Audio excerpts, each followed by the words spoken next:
Okay, this is another broadcast of Quackaholics Anonymous. I'm a little overdue for this one. Normally I try to post at least every other week, and this time I was closing in on 2 weeks. But I've literally just had a whole lot of stuff going on and have been really busy, and I just haven't had an opportunity to actually do one of these. And this particular week I'm going to be addressing something that I've noticed is a common theme. Once again, I'm going to have to admit that I've been dragged into a few comment sections on Facebook with these cult members. I started to call them trolls, but now these people are dead serious. And I think really the thing that throws them off the deep, it throws them off the deep edge is because they're so used to making statements in meetings without any challenges, and they're so used to speaking with an authoritative tone and nobody ever pushing back to them that they literally are lost when they come rolling into a comment section telling people who are critical of AA or revealing the truth about AA to shut the fuck up or just go get drunk, and all that other kind of thing. And when it doesn't have that effect, it's like, well, how does it feel to actually have someone disagree with you, to realize you're not all that after sitting in meetings for decades, probably used to all your little army of sponsees hanging on your every word like you're some sort of fucking messiah or something like that. How does it feel to realize there's a real world out here and all of this cult bullshit doesn't apply? But we did have a potential live broadcast. I'm going to try to see if I can set it up for next week, where we were going to talk about the comment sections. And one thing I was trying to do when I get involved in these things is to notice an underlying trend as to what they usually come at you with. And there's one very obvious fallacy that I noticed as an underlying trend that they engage in pretty regularly, and it doesn't surprise me actually, because it's a really obvious thing they're doing, and you wouldn't notice it if you weren't specifically kind of paying attention to, okay, how are they formatting these arguments? Because most of the time it's just off the cuff AA slogans or go get drunk or you're just a horrible person who wants to, talk bad about this wonderful program and, that usual knee-jerk reaction garbage. But there's an underlying theme to it. And then it was like the wires crossed somewhere in my brain. I realized they engage in this same sort of thing within the program itself. They use a similar tactic on people who have doubts or who express, doubts or have questions or who are just not, falling in line and conforming like they want you to do. But before I get started on that, I got to give my, usual thing. I also got a potential live broadcast coming up with Bobby C. from Anonymous Addiction, but I haven't had an opportunity to get in touch with him or schedule a time. I've just had a whole lot of stuff going on, with work, with life, with all the other stuff that's not really important for this channel. You got Thrive Alcohol Recovery with Katie, who talks about the Sinclair method, which actually has a demonstrable, measurable success rate, unlike Save Millions, which is not rooted in any reality whatsoever. Burn the Stigma's channel, and if you ever want to waste some time in your life, you can go to either one of their Facebook pages, Sobriety, Bestie, or Burn the Stigma, and one of those AA assholes will irritate you, and you may not be able to resist temptation like me, and you might comment, and you might end up losing a lot more time than you planned on doing. But it's just almost like an irresistible pull, because these people are so used to just spouting their cult bullshit in meetings and having nobody push back on them that it's almost golden to watch them tie themselves up into knots trying to defend the indefensible. And there's the anti-AA Concept. He's got some good videos out. Recovery to Discovery, really excellent videos. And, well, they're all good content creators, so I'm not giving one preference over the other, but I've seen a couple of their recent videos, and it was really nice food for thought. You have the Groupthink podcast with Emma, and there was one other person I was going to bring up, those who could not or would not, and there's, what's his name? Sorry, Your link will be in the comments. I'm looking right at your channel. I'm looking right at your videos, but I don't have your name. And I did the same lazy thing that I always do. I forgot to write down all the content creators before I got started with this complete mess of notes that I got here. But there is, and there's also the books that I've got linked in the video description. In every video description, I got those. Also, I do put out occasionally just random thoughts that wouldn't make for it wouldn't make for a lengthy video, but I do occasionally put out random thoughts on that Buy Me a Coffee page. You don't have to pay any money to go there. The stuff is all free. But it's generally me refuting a topic or me refuting a slogan. It wouldn't be something that would make a long video.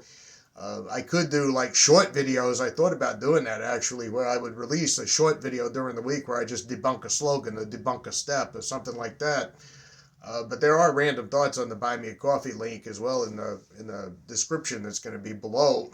And like I said, it's not one of those things like a Substack where you got to pay money in order to read the shit. It's all free.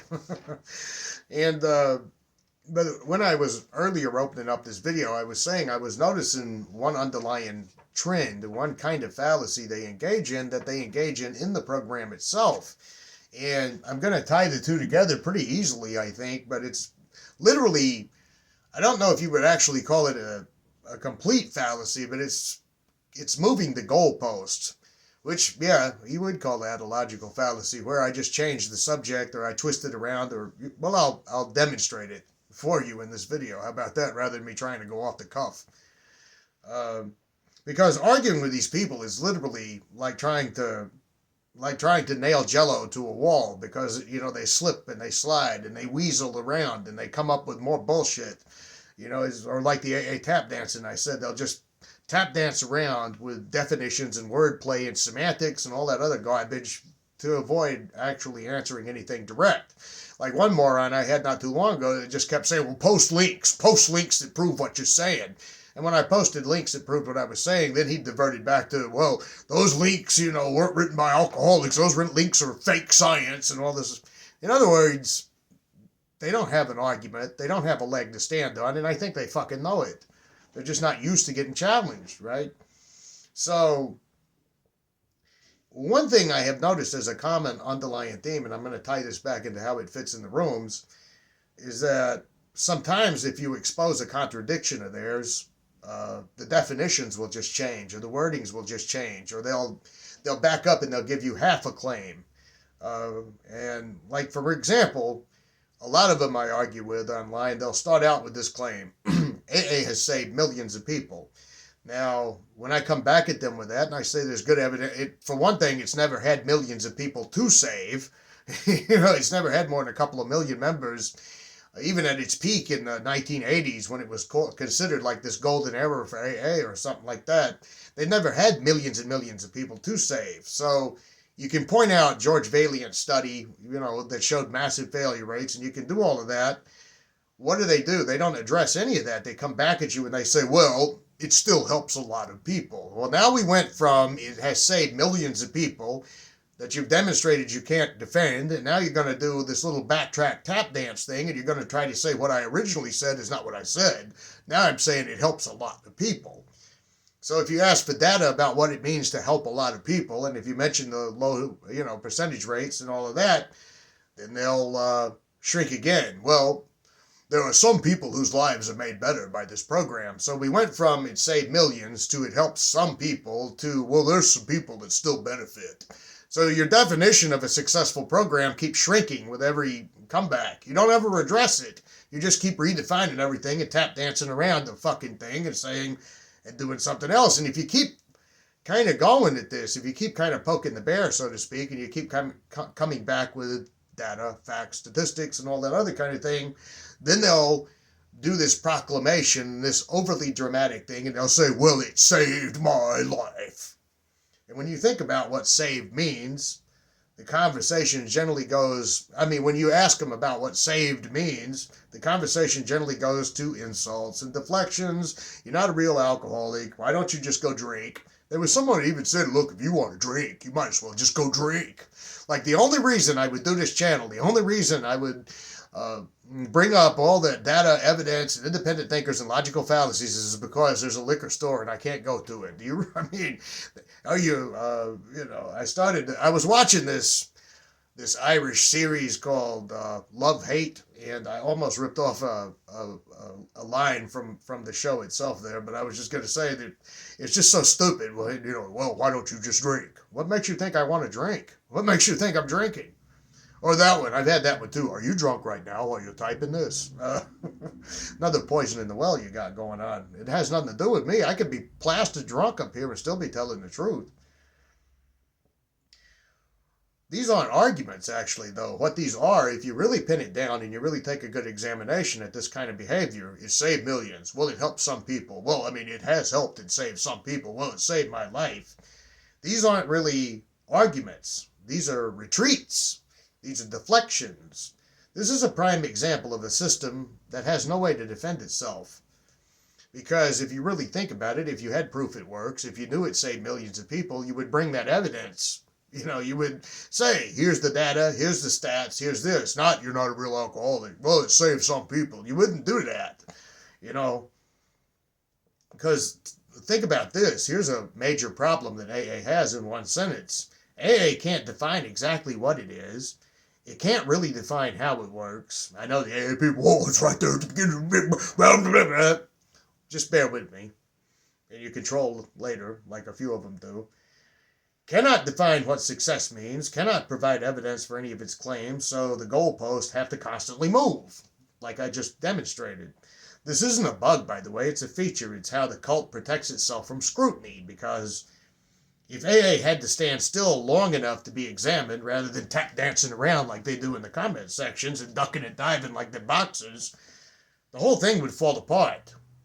I don't know if they're aware of that when they're doing it, but I think on some level they got to know they have no way of defending this, and they're so used to just repeating these claims without any pushback, without anybody challenging it, without anybody talking back. They're just so used to getting away with it that they really are defenseless when faced with this sort of thing, because they've been so heavily programmed they don't have a way to come back at it.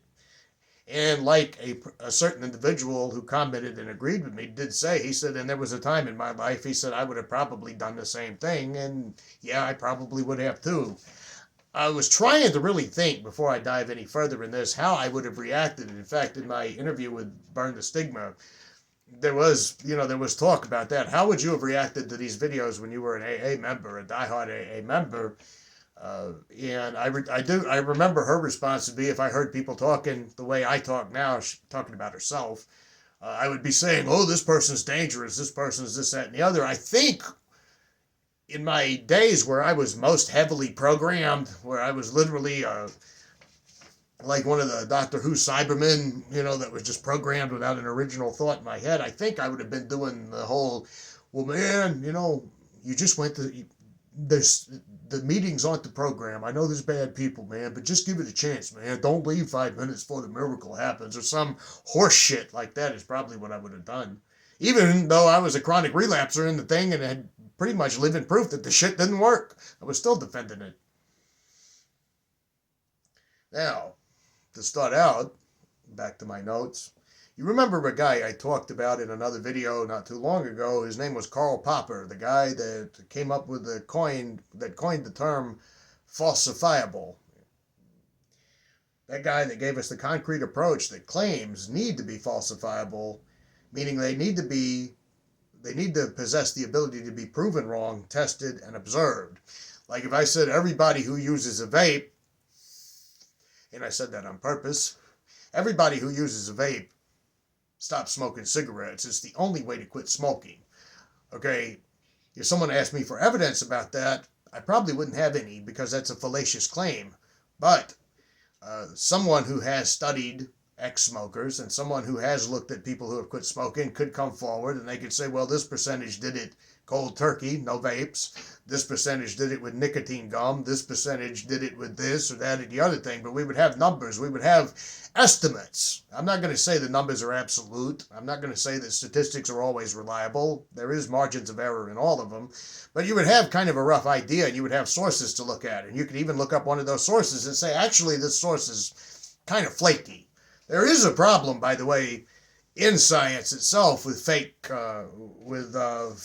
faking and references and cross references and things like that. It's a major problem that they've addressed over and over again. But you have actual numbers. It's falsifiable, a claim that I make. If I make a claim, no one can quit smoking without a vape. It's a falsifiable claim because it can be proven wrong. You can't prove something wrong when it's just a vague, redefined thing that you keep changing with every kind of argument given to you. And I'll demonstrate this for you. If, for example, and I'm going to veer off topic for a second, if I said there's this bioelectric group of creatures that cannot be seen, cannot be touched, cannot be felt, cannot be measured, they exist right outside of our perception, they're beyond our five senses, there's no way that you can possibly prove that they're real, but I know for a fact they exist, that's an unfalsifiable claim where I can't ever be proven wrong, I can't ever be tested on this claim, I can't ever be debunked on something like that, which is what AA kind of engages in. And when it's a claim like that, it's usually applies to something that doesn't exist or doesn't work. Like I can't 100% conclusively prove that the tooth fairy doesn't exist. But I think that based on everything that we've seen throughout the entire 20th century and 21st century with every kind of electronic invention and electron microscope and everything else, that we're pretty confident in saying there's not a tooth fairy flying around putting coins under children's pillows. So an unfalsifiable claim is worse than useless. Because Popper himself said if a claim can't be disproven, it cannot be meaningfully said to even be true. And AA claims are unfalsifiable by design. Here's an example of this. If you succeed, AA gets all the credit. If you fail, you get all the blame. If you leave and succeed, you just weren't a real alcoholic, or you're going to drink again and die soon anyway. Even if it's 100 years from now and you live to be 120 and you have a shot on your 119th birthday and you end up in a coma until you turn 120 and die, it was because you left the program. If you leave and fail, AA is right. If you relapse after doing everything, you didn't really want it. You didn't really do it. That's not science. That's not logic. That's not truth-seeking. That's religion, cult religion and theology that's designed to protect itself. Because we're going to pivot over to another guy I brought up in other videos, Wittgenstein, who said that meaning is determined by use. And I brought this up before about the way they redefine terms, but AA uses the same words the rest of us use: program, spiritual, honest, sober, recovery. But the meanings shift constantly, depending on what the speaker needs in the moment. I've confronted a couple of people in my life in AA that were blatantly lying, and I brought it up to a sponsor, and the sponsor says, well, the coin says, to thine own self be true. So in other words, honesty sometimes means honesty, sometimes it doesn't mean honesty, is what I was talking about. Now notice how this works if you're trying to talk about, if you're in an AA meeting and you're struggling, notice what'll happen. If you, for example, if you say, well, I relapsed, but I was going to meetings, they'll say, meetings aren't the program. And if you say, well, I was working my steps, I was doing steps, just doing steps is not the program. And then if you say, well, I had a sponsor and we were doing steps together, having a sponsor and doing steps, that's not the program. The book is the program. And then you say, well, I've been reading the big book every day. And they say, well, the big book's not the program, though. The program is not just the big book. The program is not just doing steps.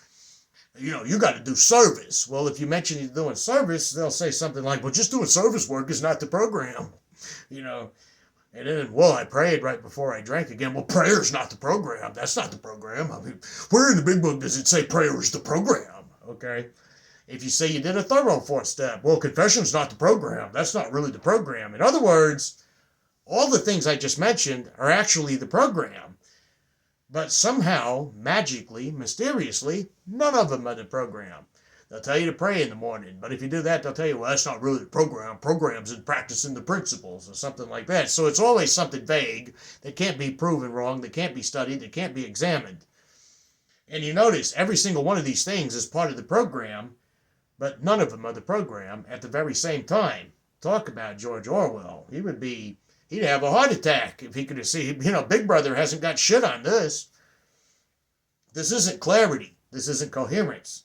This is a language game. and it's designed to prevent any sort of accountability or scrutiny. Before I drop my notes. Because when a system demands, and this may sound a little bit off topic, but I'm coming back to it later, as Kierkegaard talked about, I've never talked about him in a video. I ought to bring him in a future video, maybe. He had some interesting ideas. I wouldn't have agreed with everything he was saying, though. When a system demands that you perform a role that you can never fulfill, which is what it is at this point, isn't it not? If I had to drink and I worked the four-step, well, the four-step's not the program. And if you're forced to perform a role, according to Kierkegaard, that you can never hope to fulfill, you end up in despair. And AA's shifting definitions constantly keep you in a state of insecurity because you're never a self that you can actually satisfy or fully be. Because even if you're doing steps and going to meetings and talking to a sponsor and doing all that other kind of stuff, if you drink again, you aren't really doing the program. So you're never going to be sober enough for AA. I mean, in terms of looking at actual claims and how they work outside of AA, look at these particular claims that they do in these comment sections. AA saves millions. It's bold, it's sweeping, it's really impressive, it saved millions. It's also completely unsupported. Well, it helps a lot of people, okay? You're still being really vague when you say it helps a lot of people. Helps them how? I mean, can you give me an actual definition? Because, does it help you because you did a four-step? Does it help you because you did a meeting? Does it help you because you did read the big book? Because none of those things by themselves are typically considered the program if you're struggling. So pinpoint exactly what thing in AA helps you most. They can't. They'll just tell you, well, read a book, talk to sponsor, make coffee, and all that other kind of thing. But all those things at any given moment cannot be the program. Well, it helps some people. What is some? How many are we talking about? Does it help 20 out of 100? Does it help 10 out of 1,000? What is some people? As opposed to what? As measured against what?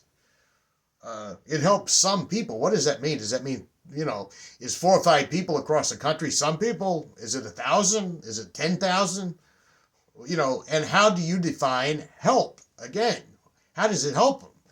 Because if it doesn't help all these people over here, but it helps some people, do you have any kind of concrete thing that you can point me to say, well, this is how it helps them?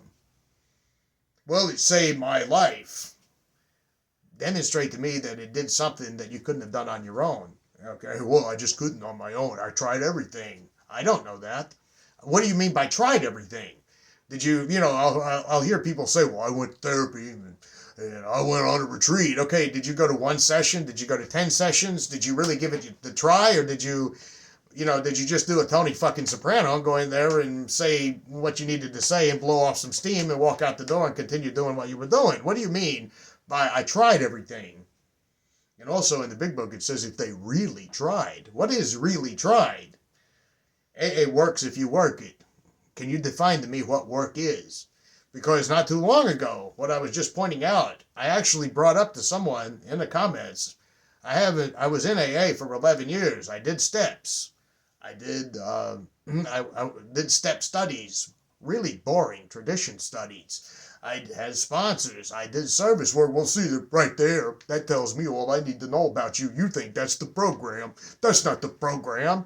It's not the program. Okay, so what am I working? And how does it work? AA works if you work it correctly. They'll come at you with that finally. Well, what does that mean? AA works if you completely surrender.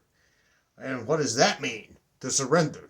Does it mean getting on my knees because I got to do it again tomorrow? Does it mean doing a 4-step because that's not really the program? What does it mean? Can you demonstrate what a surrender looks like and how it worked? Because then they'll tell you that you didn't get sober until you did the 4-step in some meetings. Well, see, that's the 4-step to get you sober. But then they'll turn around and tell you the 4-step's not the program by itself. AA works if you work it correctly, surrender, and stop questioning, and complete surrender. And there it is. That's what the real goalpost is underneath all of this, isn't it? The program works when you stop asking questions. When you stop asking whether it works. When you just toe the party line and say all the right things, that's when it works. And don't get caught if you're drinking, because I am not 100% convinced that any of those gurus that I was around was 100%, any of it. I don't know. I'm not with him every hour, every day. I tell you, I had one react in terror one time when he was in my face and he was being an asshole after a really tough drunken bender I'd been on. And he was like, and I haven't had a drink since 1983. And I said, and I'm supposed to believe you? And when I did that, he just looked, he was just fucking, oh my God, you mean you're not going to just absolutely accept it? No, I'm not. None of this is about really making a coherent argument in favor of the program. None of this is about actually helping anybody who's struggling with a drinking problem. It's not recovery, it's indoctrination. Now let's talk about that big one. AA saved my life. Sounds powerful. Sounds really emotional. Don't you dare talk bad to me because it saved my life. I have special status now.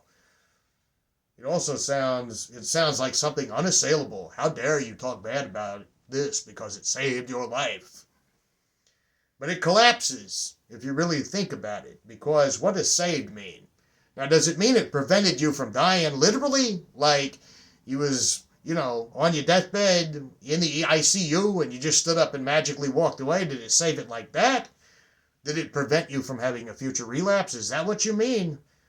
Did it provide community when you were alone? Is that what you're talking about? And that's what, truly you mean by saved your life? You have a place to go and everybody gives you attention because you're a guru?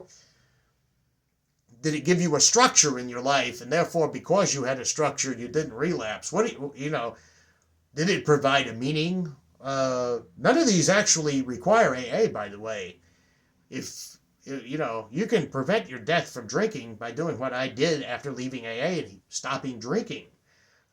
Preventing relapse happened with me living my life and actually getting to a place where after a long period of time away from alcohol, it was like, I don't find that attractive any longer. I don't like hangovers. I don't like those anxiety attacks that come on the morning after. I don't like any of that stuff. Communities are overrated, but I could go find the community if I really wanted to. I like having a tiny little circle of friends, and I go do fun things in my spare time, but you don't need AA for that. Structure. You can kind of provide structure in your life all on your own. I'm not going to say that my life is unmanageable. Now, let's talk about that a second. They'll say, well, see, I accepted I was powerless over alcohol, but I couldn't accept the second part of that first step. Well, when your life is unmanageable, it means you're doing a shitty job of managing it. And now that you're not drinking anymore, all you got to do when you get to feeling better and over a period of time is put everything in order. You could do that all by yourself. None of these require AA. None of these are unique to AA, I might add, and none of these are measurable. I couldn't tell you that the only reason I'm not smoking cigarettes anymore, the only reason is because there was a cheap, affordable vape that was just really good tasting. And if it hadn't been for this vape, I'd still be smoking. There's no way to prove that. There's no way to prove that I wouldn't have ended up getting a discount at some store on Nicorette and chewing on that for a couple of days and then being done with it. There's no evidence for this. And when you say AA saved your life, what caused the change? AA can't explain the mechanism, because you can be reading the big book, you can do a 4-step, and you're still not working the program.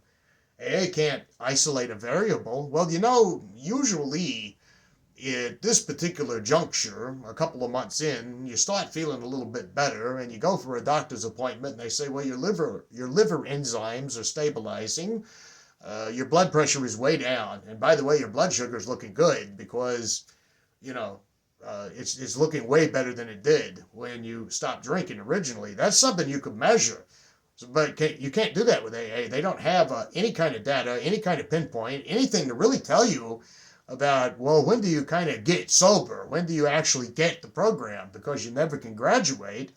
And you're never told that. You're just told, well, just don't leave until the miracle happens. 5 minutes before the miracle happens. By the way, I went 11 fucking years and I never had no miracle happen. The miracle was that I was able to unlearn all of this shit and see through their lies and stupidity and all that other bullshit. So I guess that was my miracle. The miracle got me the fuck out of there. And, of course, the discounting survivorship bias here. The only people who say, hey, save my life, are the people who are still there. The millions who left are invisible. We don't know what happened to them. They could be like me. Nobody in my old home group, if they remember me, nobody knows what I'm doing. I mean, I'm not drunk. I'm not drinking. But they don't know that. And AA didn't do shit for me. How many people out there were just like me? How many? We have no way of knowing. The placebo effect, belief, ritual, community, seems real powerful when you have the meetings and you have the community that worships at the altar of the old-timers' nasty-ass, cheap throwaway shoes and makes stale-ass coffee for them. But it's not supernatural. There's no evidence of something supernatural taking place here. It's not unique, and you know what else it isn't? It's not evidence. Save My Life is not a data point. It's a story. It's a story shaped by a culture that rewards dramatic narratives and punishes nuances. You know, it's kind of like whenever you watch these movies and they're billed as true stories, and then you go look the case up and you realize 99% of the really dramatic, cool parts of the movie are complete fiction because real life is uneventful, real life is not dramatic, real life is not a dichotomy of good guys and bad guys, and all the other kind of thing. So Save My Life doesn't mean or prove anything in terms of evidence. It's just a drama statement, like something you'd hear in a Lifetime movie. And here's the really fatal flaw in all this. AA, as I've demonstrated throughout this video, can't define what the program is. Worst come to worst, they'll tell you practice the principles. Can you practice the principles and not do the steps? Can you do the steps and not practice the principles? I mean, how do you determine that? How did you make the determination? Well, practicing the principles is what did it, not the steps. Can you skip the steps? They can't define their own fucking program. So no wonder it's hard to deal with these people online because they have a made-up definition and a slimy little get-out-of-jail-free card for everything. And I almost reread the notes that I just had in my hand rather than grabbing the next one. Ask 10 members, you're going to get 10 answers. Ask those 10 members to talk about each other and watch them all accuse each other of not really doing the program. There was a home group I had for a while that prided itself as being the oldest group in that city. And it was a nasty, filthy, disgusting place with some of the biggest scumbags you'd ever not want to meet. But it was ruled by these 4 or 5 old-timer gurus and a couple of these ladies that had, their sponsees in teams. And behind their back, they all hated one another. It was really funny how many of them, because I had one of those as my sponsor. And it was funny watching them behind their backs with each other. They were all talking about, well, none of his people, none of his sponsees have ever got sober. Did you know that? Did you know I have it on good authority. He's been popping Xanaxes for years and smoking pot. They all talked about each other like this. They all hated one another. They all talked about how nefarious every one of them were in their real lives. And you would hear them make all kinds of accusations about each other, but they, the usual thing that they could come at people was they're not really working a program. So let me get this straight. Based on this entire thing that I've been formulating throughout this video, if I got it correctly, you can attend meetings, you can get a sponsor, you can read the big book, you can work the steps, you can do service, you can pray, you can confess, you can surrender, you can meditate, you can make amends, you can do a 4th step, you can do a 5th step, and still be told, well, you really weren't working the real program of Alcoholics Anonymous. You weren't doing it. If a system can always claim that you're the one who's not doing it right, then the system is set up to where it can never be proven wrong. It's unfalsifiable. That's the entire point of all this goalpost shifting they do in these comment sections when they say it saved millions, it helped some people, you didn't do the program correctly, you didn't do this correctly. They don't ever have to address anything. They don't ever have to actually accept responsibility, which is really funny because I used to hear one old-timer that would talk about AA is about personal responsibility. They're never responsible for anything. If people kill themselves, it's not really our fault. That's the entire point of goalpost shifting, and that's what they're doing. Because AA shifts definitions around so that you have to create a self to be in that program in a performance that you can never ever satisfy. As I said earlier with Kierkegaard, when you're forced to perform a self that isn't your own, you end up in despair. Because think about it like this, until you become an old-timer in AA, you're always one step away from being told you didn't do it right, you didn't surrender enough, you didn't confess enough, you didn't annihilate your ego enough. You only thought you did your inventory. None of this shit is empowerment. This is dependency. Sociology actually has a term for this. It's identity protective cognition. When a belief becomes identity, people defend it at all costs. And AA members aren't defending evidence about the program. They're literally defending themselves when they're coming at you like that. That's why the goalposts move. Not to protect the truth, not to keep the program safe, but to protect the believers. Any system that cannot define itself cannot claim success because it can't even provide a concrete definition. Any system that can never be wrong no matter what and shifts the burden and the blame onto the people can never claim to be trusted. How are you going to trust something where if any time you do it, if something goes wrong, it's your fault? In any system that moves the goalpost, every single time you have to ask a question is not actually trying to seek truth. It's avoiding truth. AA moves the goalpost because the moment the goalposts stop moving, the claims fall apart. So when people say it works for some, what they're really saying is we've defined success in a way that can never contradict the program. And that's the problem. A system that constantly has to move goalposts, lie, and manipulate information and can never be held accountable, not for its claims, not for its failures, not for the people it harms, not for the child molesters and the sex predators that camp out in those meetings under the guise of being a guru while they're preying on vulnerable people. They can never be held responsible because AA can never be held responsible for anything. If you ever notice, if you come to a meeting and you say, I'm getting along with my family now, I'm getting along with my boss now, they'll tell you, well, that's because of the program. You'd have never had to do that. You'd have never been able to do that if it had not been for the program. But you see some old-timer stealing out of the basket or buying heroin for a girl who's fresh out of treatment, that hasn't got anything to do with AA. That hasn't got anything to do with AA. Well, you can't say AA is to blame for that. So think about that. I lost my place here one moment. Recovery, really trying to stop drinking, stop doing drugs, or whatever it is you're doing. It deserves more than fucking slogans. Okay? It deserves more than catchphrases and thought-terminating cliches. It deserves some clarity. It deserves measurable outcomes. Someone who's suffering with a heroin addiction needs to be told something like, this treatment we've got here, we've had really impressive results with it.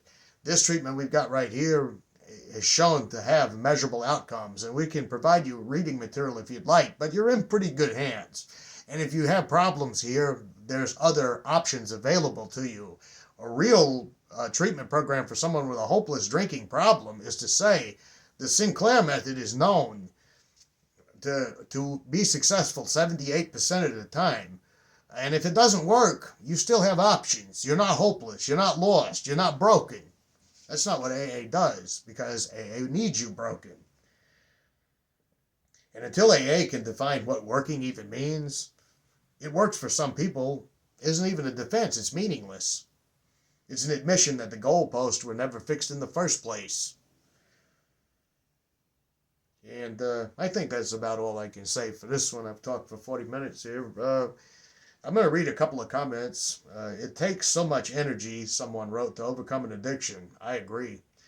Imagine years spent playing masterpiece theater and stuffing everything inside of you instead of getting to the truth. What a waste. And I agree.